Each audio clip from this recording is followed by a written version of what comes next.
जब आपको कोई भी रास्ता ना दिखाई दे, हर तरफ अंधेरा ही अंधेरा हो, जीवन में कुछ समझ ही ना आए, तो इस वीडियो को एक बार जरूर सुन लीजिएगा। तो शुरू करते हैं। किसी ने बड़े कमाल की बात कही है कि अपने जीवन को ऊपर वाले को सौंप दो, क्योंकि आप जीवन भर में जो कर सकते हैं उतना तो वो एक पल में कर सकता है। आपके लिए एक छोटी सी कहानी सुनाती हूँ। यह कहानी महाभारत से है। महाभारत के युद्ध के प्रारंभ होने से पहले युद्ध भूमि को तैयार किया जा रहा था। कुरुक्षेत्र में भूमि को समतल बनाया जा रहा था, पेड़ों को हटाया जा रहा था। उस युद्ध भूमि का मुआयना करने के लिए एक दिन पहले निरीक्षण करने के लिए भगवान श्री कृष्ण और उनके मित्र धनुर्ध अर्जुन पहुंचे। वो मुआयना कर रहे थे, देख रहे थे कि तैयारी किस तरीके से चल रही है। तभी एक चिड़िया उड़ती उड़ती आई और भगवान श्री कृष्ण के पास आकर के बोली कि भगवान, मुझसे क्या गलती हो गई थी? मेरी दुनिया आपने उजाड़ दी। यहाँ युद्ध भूमि की तैयारी की जा रही है, पेड़ों को गिराया जा रहा है। एक हाथी ने आकर मेरा पेड़ गिरा दिया, उसमें मेरा घोंसला था, वो घोंसला गिर के जमीन पर आ गया, उसमें मेरे नन्हे नन्हे बच्चे थे। आप हमारी जान बचा लीजिए भगवान, अब सब कुछ आपके हाथ में है। भगवान श्री कृष्ण ने कहा कि इसमें मैं क्या कर सकता हूँ, मैं तुम्हारी मदद नहीं कर सकता। यह तो नियति का पहिया है, समय का पहिया घूमता चला जाता है, इसमें मैं क्या कर सकता हूँ। वो चिड़िया बहुत ही दुख और रुआसी होकर बोली कि भगवान, मुझे बस एक इजाजत दे दी जाए। भगवान ने कहा, बोलो क्या पूछना है, कौन सी इजाजत चाहिए? तो उस चिड़िया ने कहा कि भगवान, मैं सिर्फ और सिर्फ आप पे ही विश्वास करती हूँ।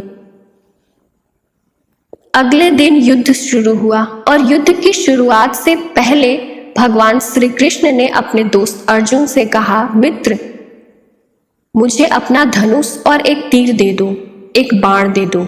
अर्जुन ने अपना धनुष सौंपने से पहले पूछा कि माधव, आपने तो प्रतिज्ञा ली थी कि आप शस्त्र नहीं उठाएंगे। क्योंकि अर्जुन की भगवान को शस्त्र क्यों उठाना पड़ रहा है, ऐसा क्या हो गया? तो भगवान श्री कृष्ण ने कहा कि उस सामने हाथी देख रहे हो, उस हाथी ने उस चिड़िया का घोंसला गिराया, उसका पेड़ नष्ट कर दिया जिस पर उस चिड़िया का घोंसला था। मुझे कुछ तो करना पड़ेगा। अर्जुन समझ गया कि भगवान श्री कृष्ण ने वो धनुष क्यों लिया है। एक तीर छोड़ा, लेकिन ये क्या, वो तीर तो जाकर के हाथी को लगा ही नहीं। उसके गले की घंटी लटक गई थी, उस पर जाकर लगा और वो घंटी नीचे गिर गई। अर्जुन हंसने लगे और कहे कि माधव, आपसे नहीं हो पाएगा, मुझे मौका दीजिए, 1 मिनट में उस हाथी को नष्ट कर दूंगा। भगवान ने कहा कि नहीं नहीं, जो होना था मैंने कर दिया, बस इतना काफी था। अर्जुन ने भी उनसे ज्यादा सवाल जवाब नहीं किए। 18 दिन तक युद्ध चला। उसके बाद जब पांडवों की जीत हो गई तो एक बार फिर से उस मैदान में श्री कृष्ण और अर्जुन साथ आए और उस मैदान की साफ सफाई के लिए मुआयना करने लगे। तभी भगवान श्री कृष्ण ने अपने दोस्त मित्र अर्जुन से कहा कि रथ से उतरिए और जाकर नीचे वो जो घंटी रखी है उसे हटा दीजिए।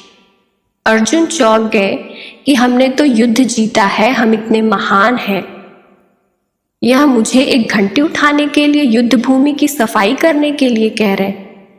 लेकिन अर्जुन जानते थे कि ये भगवान है, वो मुझसे कुछ भी कह सकते हैं।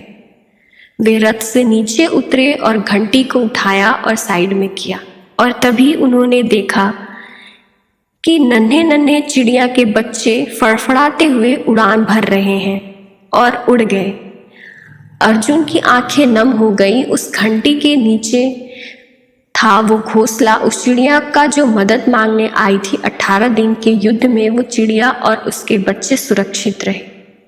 क्योंकि घंटी वहां पर उनका सुरक्षा कवच बनकर आ चुकी थी। चिड़िया ने शुरुआत में सिर्फ ये कहा था कि भगवान मुझे आप पर विश्वास है।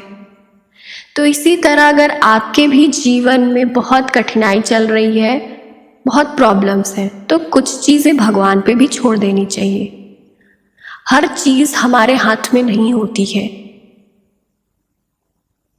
हाँ, अगर हम हर चीज़ को भगवान के हाथ पे छोड़ दें तो शायद हमारा मन और हल्का हो जाए और हम खुश भी रह सकते हैं।